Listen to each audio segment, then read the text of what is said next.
હા YouTube family મારી YouTube ચેનલને સબસ્ક્રાઈબ કરવાનું ભૂલતા ના. હું તમને એવી જગ્યા પર લઈ રહ્યો છું કે ઘણા લોકોનો મેસેજ આવ્યો હતો ઇન્સ્ટાગ્રામમાં કે આ મંદિર ક્યાં છે.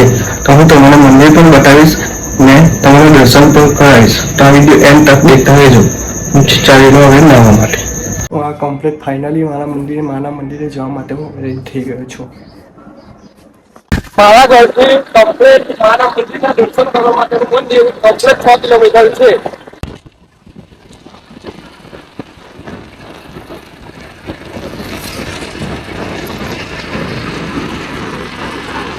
ફાઇનલી અમે ગણપત પાટિયા પહોંચી ગયા છે. વડોદથી આવો તો તમારે મંદિરના દર્શન કરવા હોય તો નહીં. બ્રિજના નીચેથી રસ્તો છે અહીંથી જતું રહેવું. અમે રસ્તો જોઈ રહ્યા છે તો અંધારાનો રસ્તો છે જ્યાંથી અમે આવ્યા છે સફર કરીને. તમે ભરૂચથી આવો તો તમારે